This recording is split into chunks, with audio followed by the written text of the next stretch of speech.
Olá, comandantes, bem-vindos, bem-vindos. Então hoje vamos fazer um voo um bocadinho diferente. Nós estamos aqui em Nagorno-Karabakh e vamos partir da cidade principal de Nagorno-Karabakh, a capital até, se quiserem, que é Stepanakert. É um bocado difícil de pronunciar. Stepanakert, eu julgo que é assim. Portanto, nós vamos sair daí.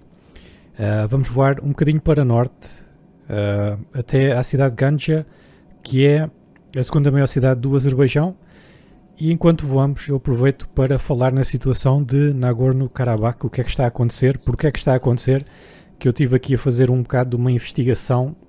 Temos aqui alguns factos bastante interessantes e eu julgo que vocês também vão gostar de saber. Então, antes de mais nada, vamos levantar voo. Nós vamos seguir aqui o GPS, como estão aqui a ver. É um voo relativamente rápido no nosso King Air. Bem, siga então. Eu já tirei aqui os travões, portanto vamos a isso.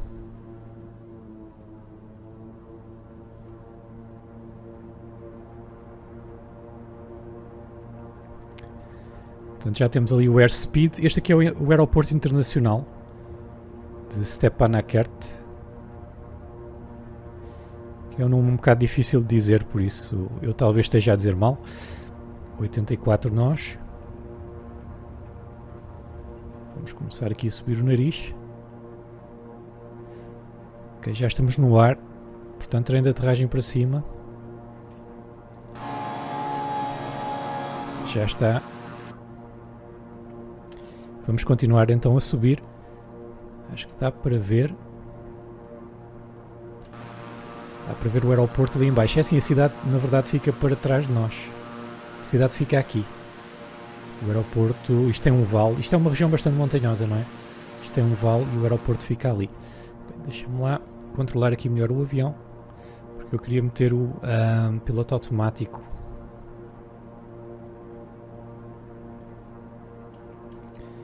É mais ou menos assim que nós temos que ir. Vou retirar os flaps. Pois é, esta é uma região bastante montanhosa.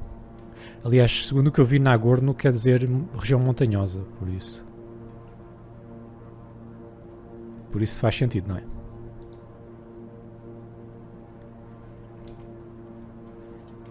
Estamos também a viajar com o vento real, vento e clima, tudo real, portanto não está nada nublado aqui e temos um pequeno vento de cauda que nos vai ajudar a chegar lá mais depressa. Eu vou tentar ligar o piloto automático, que eu ainda não experimentei aqui neste avião.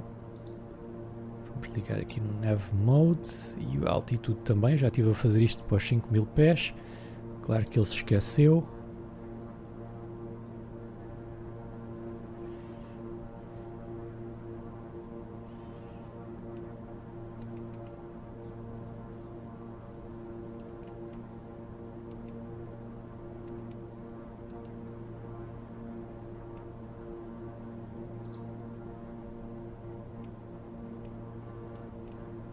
Vamos aqui pelo Vertical Speed Mode. Vamos ter que ir para cima daquela montanha.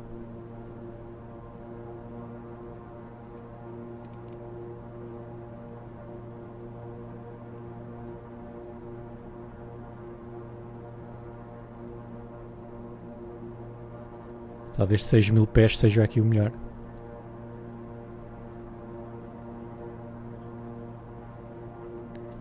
Uma região muito montanhosa esta, não é verdade? Portanto, estamos a subir a 1800 pés e vamos até aos 6000 pés, o que deve ser suficiente. Portanto, temos o piloto automático on. E em princípio o que eu não consegui foi ver como é que se escolhe o GPS. Qual é que é a diferença? Mas se eu carregar aqui, dá para escolhermos entre este aqui, que é o FMS, e depois dá também para escolher o VOR. Portanto, eu julgo que já estamos a seguir o GPS, que era o que eu queria. Piloto automático on, estamos no modo Vertical Speed, até chegarmos aos 6000. A altitude está selecionada a branco, quer dizer que ainda não chegamos lá, e estamos a subir a 1800 por minuto.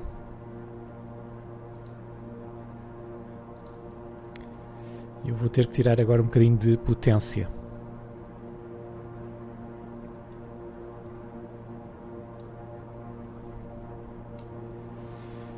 Por isso, aqui são mais ou menos 10 minutos até nós chegarmos lá. É um pulinho, portanto eu vou ter que começar já a contar a história. Talvez 6.000 pés não cheguem para a gente se ver livre daquelas montanhas enormes. Vamos pôr mais.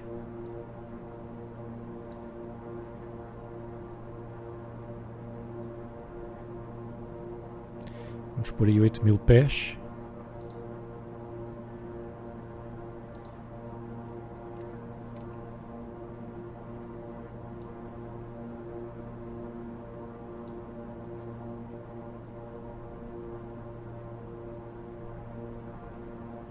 Certo, 9.000 pés deve estar ok.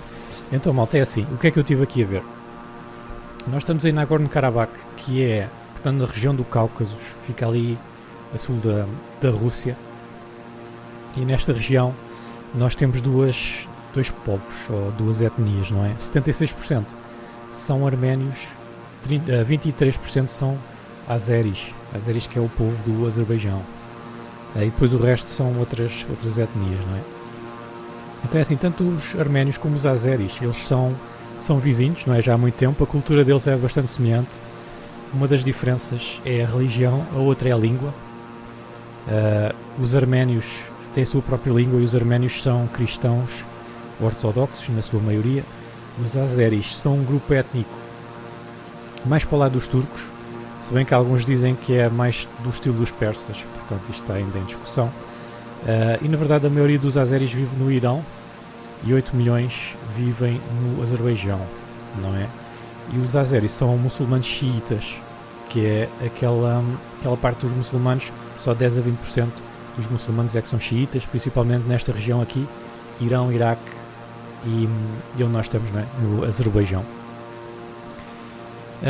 Se nós recuarmos muitas centenas de anos atrás, nós vemos que tanto os azeris como os arménios eles tinham os seus próprios reinos. Só que há aqui uma particularidade. É que, se vocês forem a ver no mapa onde é que está a Arménia e onde é que está o Azerbaijão, vocês veem que eles estão aqui presos, digamos assim, entre três grandes potências. A norte temos a Rússia, o Império Russo, a União Soviética, que vai mudando ao longo do tempo, mas temos uma grande potência a norte. Depois ao oeste temos a Turquia, não é? Ou os otomanos. E a leste temos o Irão, ou a Pérsia, não é? Estão aqui três grandes potências, mesmo ao lado do Azerbaijão ou melhor, mesmo à volta do Azerbaijão e da Arménia. Então o que se passou é que ao longo dos tempos estes reinos perderam-se, não é? E foram controlados por alguma destas potências. E o que aconteceu, se vocês virem um mapa étnico desta região, é que está tudo misturado, não é? Já não há aquelas fronteiras como havia há vários séculos atrás. Então, a potência mais recente a controlar esta região foi a Rússia, mas depois, quando o Império Russo caiu, houve um período curto de independência. E o que eles fizeram foi, estes países aqui do Cáucaso, a Geórgia, o Azerbaijão e a Arménia, eles criaram uma confederação, criaram um país, tudo junto, ok? Os três povos juntos. Só aqui ver a minha velocidade. Estamos aqui um bocadinho altos, eu vou retirar um bocadinho de potência. E estão a ver que isto é uma região extremamente montanhosa.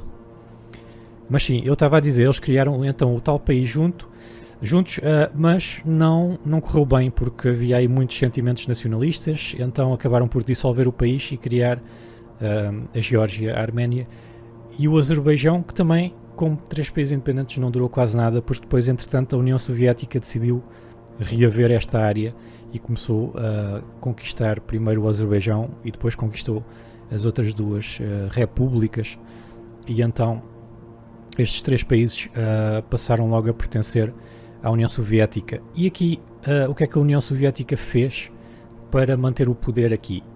Eles basicamente atuavam como, às vezes, um árbitro, outras vezes eles punham-se do lado dos azeris, outras vezes punham-se do lado dos arménios, porque já sabiam que havia aqui algum atrito entre arménios e azeris, mesmo no tempo da União Soviética. E eles tentavam, através desta tensão que havia entre os dois, eles mantinham-se no poder, porque enquanto estivesse lá a União Soviética as coisas estavam mais estáveis. Então era também um bocado do interesse, tanto dos arménios como dos azeris, estar lá a União Soviética. Atuava um bocado como polícia.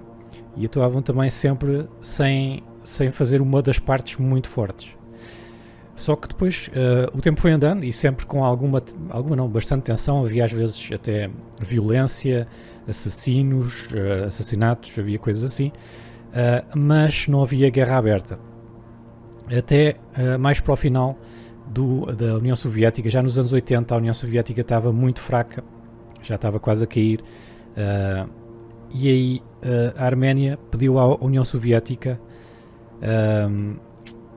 algumas liberdades, tendo em vista a língua deles que era diferente, eles não tinham uma televisão, não tinham uma rádio na língua deles, nem o ensino, e coisas assim, e pediram também que Nagorno-Karabakh, porque já no tempo da União Soviética as repúblicas estavam divididas, não é? Já tínhamos o Azerbaijão como temos hoje, tínhamos a Arménia como temos hoje, só que em termos de população, em Nagorno-Karabakh, que é uma parte que está do lado no mapa, ok, pertence ao Azerbaijão, como eu vos disse anteriormente, a maior parte da população era da Arménia. Então a Arménia, ainda pertencendo à União Soviética, pediu para Nagorno-Karabakh passar para a Arménia, para serem eles os líderes de Nagorno-Karabakh. Só que a União Soviética rejeitou esse pedido e o pensamento deles foi que havia outras repúblicas da União Soviética a pedir o mesmo, ok? E depois isso causava aqui um precedente bastante perigoso com uma mudança de mãos de uma das regiões. Então a União Soviética disse que não. Isso tornou as coisas ainda mais complicadas e começa então uma guerra entre a Arménia e o Azerbaijão, lá para 88, julgo que foi por aí, e a União Soviética, já bastante fragilizada, não conseguiu pôr termo a estes confrontos e até acaba por cair, não é, a União Soviética, e a guerra continua aqui entre o Azerbaijão e a Arménia, não é? Só ver aqui um gol.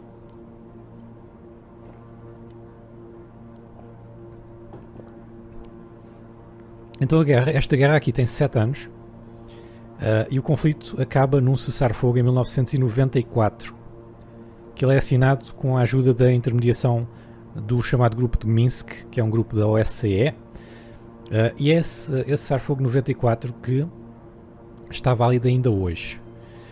Mas antes desse cessar-fogo, a Arménia tinha realizado um referendo em massa em Nagorno-Karabakh, e eles perguntaram porque só uma coisa, esse acabou com uma vitória da Arménia, ok? Essa tal guerra dos 7 anos acabou com uma vitória da Arménia e um cessar-fogo, assim é que é, e a Arménia então controla não só Nagorno-Karabakh como também uma área circundante, porque Nagorno-Karabakh é um enclave, se vocês forem ver ao mapa, é um enclave dentro do Azerbaijão.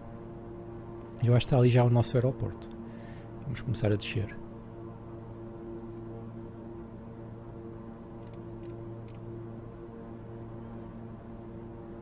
Não quero começar a descer, vamos mesmo voo manual. Autopilot off. Então, Nagorno-Karabakh é um enclave dentro do Azerbaijão, e então eles controlaram não só Nagorno-Karabakh, como também a área toda circundante que pertence ao Azerbaijão. E são essas linhas que ainda hoje se mantêm. Quer dizer, quando este vídeo for para o ar eu já não sei, não é? Porque já aconteceu tanta coisa. Mas antes disso eles tinham feito um referendo em Nagorno-Karabakh a perguntar se as pessoas queriam a independência do Azerbaijão ou não. Como a maioria lá é da Arménia, as pessoas votaram que sim, e a Arménia fundou uma república nova chamada a República de Artsakh.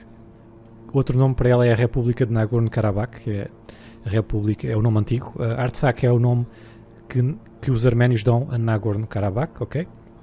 Essa república só é reconhecida por 3 países, incluindo a Arménia. Mais ninguém reconhece esta república. De facto, Nagorno-Karabakh está assim sob controlo desde os anos 90, 94, está sob controlo da Arménia com a república então de Artsakh.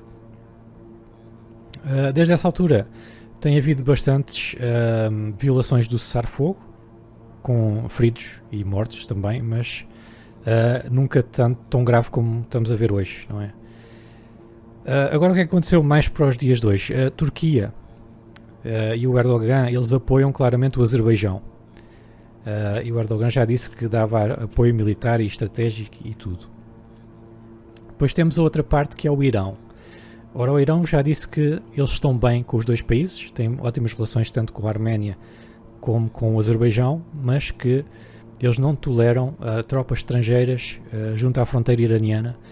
Isto é porque o Azerbaijão e a Turquia são acusados de levar para o Azerbaijão mercenários sírios que passaram através da Turquia até o Azerbaijão para combater pelo Azerbaijão. Mas tanto o Azerbaijão como a Turquia negam que isso é verdade. Agora o Irão diz que sim, não gosta daquelas tropas junto à fronteira, e o Irão tem aqui outro problema, que é como eles têm fronteira tanto com o Azerbaijão como com a Arménia. Eles já estão a ser vítimas de algumas balas perdidas, de algumas munições perdidas, que já danificaram algumas aldeias fronteiriças e feriram uma criança de 6 anos já do lado do Irão. Portanto, e o Irão diz que uma guerra aqui não é do interesse de ninguém. E por último temos o terceiro player, não é? Tirando a Turquia, já disse claramente que apoiava o Azerbaijão. Agora a Rússia normalmente é o árbitro aqui, já desde os tempos da União Soviética, portanto não lhes convinha nada estar a dar o apoio nem a uns nem a outros. Só que neste momento, com a Turquia a apoiar o Azerbaijão, e a economia do Azerbaijão é muito mais forte do que a da Arménia, porque o Azerbaijão tem petróleo. E a Rússia está aqui numa situação em que não se sabe o que é que eles vão fazer no futuro, se vão intervir militarmente a apoiar a Arménia, se vão manter a neutralidade. Eles, entretanto, acho que já em conjunto com a França e com os Estados Unidos já exigiram um cessar-fogo imediato, mas isto foi há 1 ou 2 dias, portanto eu não sei ainda o que é que vai acontecer no futuro e o que é que o Putin vai fazer. Se ele não fizer nada, também pode ser visto como um acto de fraqueza, e que aquela região ali, que era o quintal, digamos assim, da Rússia, agora já não lhes pertence. Portanto, o que vai acontecer no futuro não sabemos, vamos ficar para ver, mas espero que haja um cessar-fogo o mais rapidamente possível, não é? Já estão muitos civis a sofrer desta guerra. E foi isso que eu então descobri sobre Nagorno-Karabakh. Portanto, é uma situação que já vem desde há muitos anos atrás, séculos atrás, não é? E faz-me lembrar um bocado da Jugoslávia também, quando a Jugoslávia caiu, não é? As coisas também tinham esta dificuldade dos povos. Tínhamos albaneses na Sérvia, tínhamos sérvios na Croácia, não é? Estava tudo assim a viver em diversas partes do país, o que tornou depois também a independência das diversas repúblicas um pouco complicadas. E aqui dá a impressão que é um bocadinho a mesma coisa. Bem, nós devemos ter o aeroporto aqui muito perto, portanto vamos preparar-nos. Foi bom que a minha história acabou mesmo quando nós estávamos aqui para aterrar. Espero que vocês tenham gostado, que eu posso trazer mais vídeos assim, vamos voando e conversando. Porque esta situação é um bocado complexa de perceber, não é? Se nós só olharmos para o dia 2, não percebemos muito bem. Então é assim, de jure, ou seja, de jure, que é a expressão latina que diz como é que as coisas são no direito.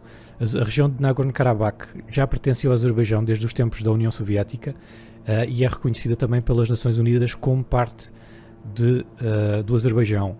De facto, como as coisas são na realidade, ela está a ser controlada por arménios, portanto, e governada por arménios. É essa a diferença. O Azerbaijão quer recuperar aquela parte do seu território e a Arménia quer, claro, que fique sobre mãos arménias ou independentes, como a República de Nagorno-Karabakh. Daí haver este impasse.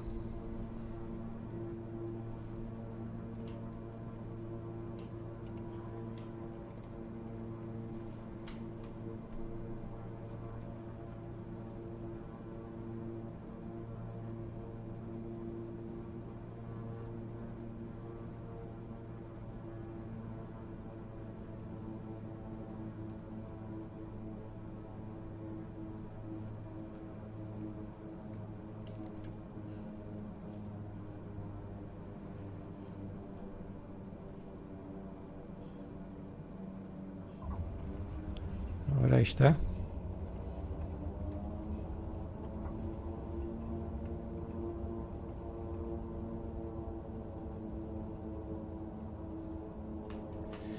E cá estamos. É assim, se vocês quiserem ver mais vídeos de Flight Simulator, tem aí o link na descrição com várias cidades, muitas portuguesas e não só, e também tutoriais que vocês podem assistir. Se tiverem aí mais sugestões de outros voos, onde é que nós vamos a seguir, então deixem-me aí nos comentários. Se são novos, subscrevam e juntem-se também ao posto de mando, estão a ajudar o canal e assim podem receber regalias exclusivas de acordo com o vosso posto lá, que podem incluir, por exemplo, uma aula grátis de mandarim online, é verdade.